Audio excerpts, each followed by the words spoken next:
Warning: the following case file contains classified stupidity, broken ethics, and decisions so bad that someone actually stamped them approved. Proceed at your own risk. Top secret and stupid, because even history's smartest missions had incredibly dumb moments. Dr. Sidney Gottlieb is the CIA's chief chemist, which is already a dangerous job title. He's not mixing sports drinks. He's directing a project the CIA believes is vital to national security, figuring out how to control the human mind in government labs, universities, prisons, brothels, and off-the-book sites around the world. The CIA is running experiments on people like their lab rats with social security numbers. Drugs, sleep deprivation, isolation, hypnosis, abuse, all in search of the holy grail of the paranoid Cold War brain: mind control. But there's a problem. The human mind doesn't come with a user manual. If you want to control it, first you have to break it. And the CIA takes that part very literally. To understand how we got here, rewind to World War II. The US creates the OSS, the Office of Strategic Services, to run spies and sabotage. When the war ends, President Truman dissolves the OSS. He says, "We don't need a big peacetime spy agency." Spoiler, he was wrong. Within a couple years, the Soviet Union is swallowing Eastern Europe, building nukes, and spreading communism like a bad pyramid scheme. The Cold War begins, and suddenly, no spy agency sounds like a terrible idea. So in 1947, the National Security Act creates the CIA, with a job description so vague, it basically means do whatever you want, as long as you say it's for national security. They start off normally enough, spying on communists, meddling in elections, watching the Soviets. Then, in 1949, something strange happens in Hungary. A Catholic cardinal is put on trial by a Soviet-backed regime. He's accused of plotting World War III and trying to crown himself emperor. The charges are ridiculous. But in court, he looks half asleep and calmly confesses to everything in a flat, robotic tone. The CIA watches the footage and says, "Okay, that's not normal." Their conclusion: the Soviets must have discovered a way to force people to say things they don't believe. Not just torture, not just threats, actual mind control. And in Cold War logic, that means one thing: if the enemy might have a terrifying new weapon, you need the same weapon. Or something worse. Enter Alan Dulles, former OSS spy lord and future director of the CIA. In 1950, he joins the agency and decides they need to understand mind control before the Soviets do. So he launches its first mind control program, Project Bluebird. Bluebird runs secret special interrogations in black sites in West Germany and Japan, using captured prisoners as test subjects. The CIA even works with former Nazi scientists and members of Japan's Unit 731. Yes, the Human Experimentation Unit. When your Good Guys program is partnering with literal war criminals, you might be in the wrong story. Bluebird doesn't produce a magic mind control switch, so Dulles expands it and renames it Project Artichoke.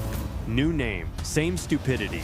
They test isolation, electroshock, sleep deprivation, threats, and bizarre interrogation techniques. They mostly discover that you can absolutely shatter a person, but you can't reprogram them afterward. It's less build a sleeper agent and more create a broken human who can't function. That's when Dulles brings in his specialist, Sidney Gottlieb. Gottlieb is an odd mix of wholesome and terrifying. Born with deformed feet, he went through surgeries just to walk. He's brilliant.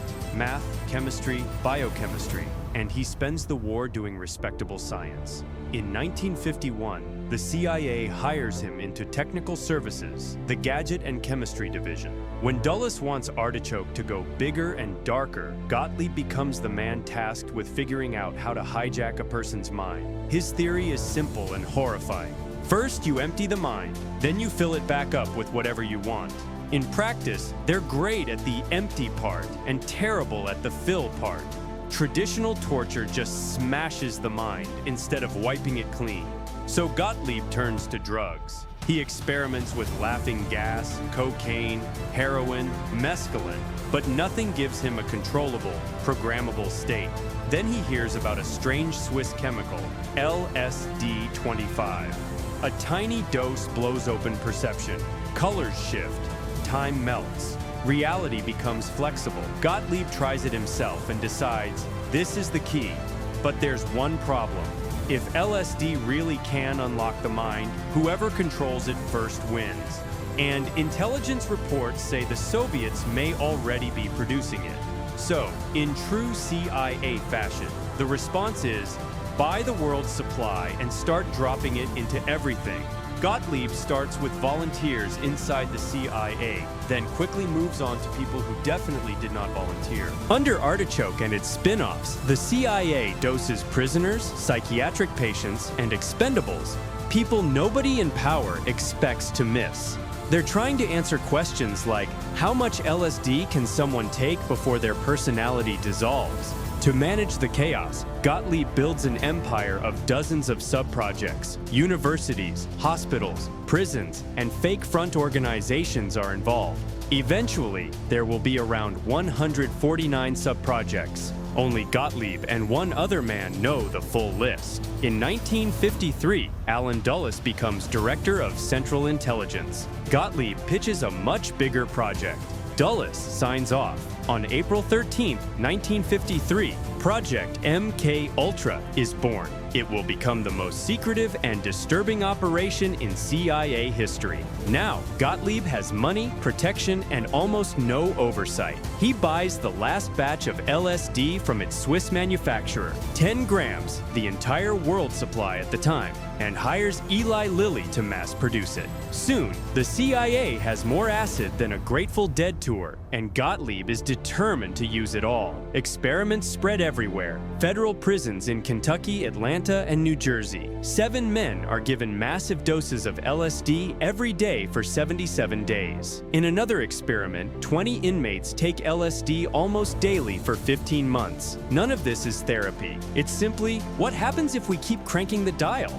In New York City, the CIA rents an apartment and turns it into a secret observation den. Drug users, petty criminals, and homeless people are lured inside, dosed without their knowledge, and watched through peepholes like confused animals in a zoo. In another sub-project, Gottlieb hires a famous magician to teach CIA officers sleight of hand so they can spike drinks unnoticed. And then comes the San Francisco upgrade. The New York handler is reassigned to the West Coast. Instead of shutting things down, Gottlieb gets creative. He opens CIA-run brothels in San Francisco. This is Sub-Project 42, better known as Operation Midnight Climax. Sex workers are paid to bring men to agency apartments. The men are dosed with LSD, seduced, and observed through one-way mirrors, while CIA officers sit in the next room drinking martinis and taking notes. Officially, this is about testing whether drugs and sex can extract secrets. Unofficially, some agents treat it like a free peep show with a research grant attached.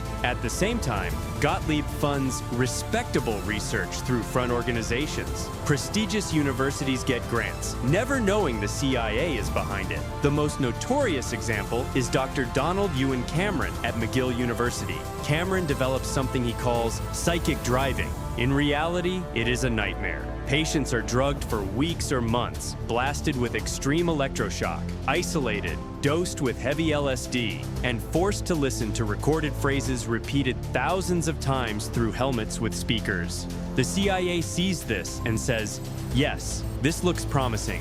They fund Cameron as Sub-Project 68. Decades later, reviews conclude his work had zero therapeutic value. But for Gottlieb, it's another path toward breaking the mind completely.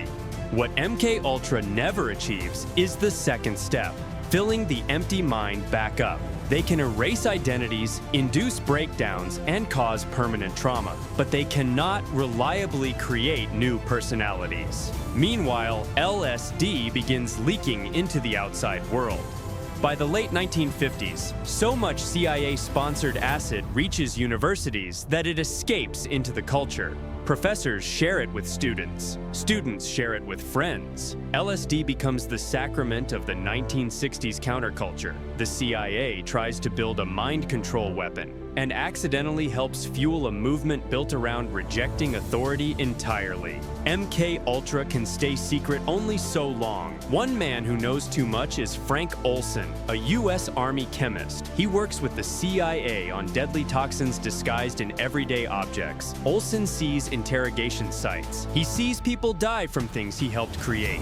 And unlike his colleagues, he does not handle it well. In late 1953, during a CIA retreat, Gottlieb spikes a bottle of Cointreau with LSD and serves it to the group without telling them. Olson has a severe reaction. He becomes paranoid, withdrawn, and deeply disturbed. He tells his wife he's made a terrible mistake. He can't sleep, he barely eats. He spirals downward. Colleagues think he wants out, not just out of the program, but out of the secrecy entirely. The CIA sends him to a psychiatrist. Olson seems calmer for a short time. Then, one night, he goes out a 13th floor hotel window. The official story, he jumped during a psychotic episode caused by LSD, but there are no glass cuts on him. The room's layout makes the jump nearly impossible. Years later, an exhumation shows a head injury consistent with being struck before the fall. In 1953, the CIA covers it up quickly. Gottlieb even tells the family they can ask him any questions. He will regret that promise. MKUltra continues, but the fear driving it begins to fade. Intelligence shows the Soviets don't have mind control technology. They're just as clueless and brutal as everyone else. By the mid-1960s, senior CIA officials are worried. A report calls MKUltra unethical, likely illegal, and dangerous to the agency if exposed. It recommends shutting it down. Gottlieb slowly winds it down. Mind control turns out to be a fantasy. What remains is a trail of trauma, ruined lives, and refined interrogation methods. Then Watergate happens. In 1972, burglars tied to Nixon's re-election campaign are caught using CIA-provided equipment. Director Richard Helms refuses to help Nixon cover it up. Nixon fires him. Helms knows investigations are coming. Before leaving, he orders Gottlieb to destroy all MKUltra records. Gottlieb does what he always does: clean up the mess. Most files are shredded, but he misses the financial records. In the mid-1970s, the public finally sees behind the curtain. The Rockefeller Commission, the Church Committee, lawsuits. One case mentions an Army scientist dosed with LSD who fell from a New York hotel window. Frank Olson's son reads it and instantly realizes it's his father. The government apologizes and pays the family. But Olson's son is not satisfied. He spends decades investigating, eventually exhuming the body and finding evidence that points toward assassination.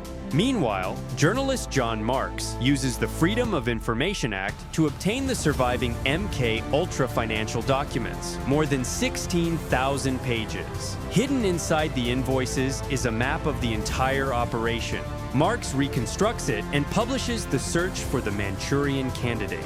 For the first time, the public sees MKUltra for what it truly was: a sprawling global program that used prisoners, psychiatric patients, and even children in a doomed attempt to unlock mind control. Sidney Gottlieb is dragged into the light. He testifies under immunity. He downplays everything. He never fully admits what he did. He retires quietly, practices folk dancing, meditation, community work, as if he didn't spend his prime years trying to learn how to destroy minds efficiently. Frank Olson's family eventually connects Gottlieb to a 1953 CIA training manual describing an ideal, clean assassination: a blow to the head followed by a fall from a great height. The similarities to Olson's death are chilling.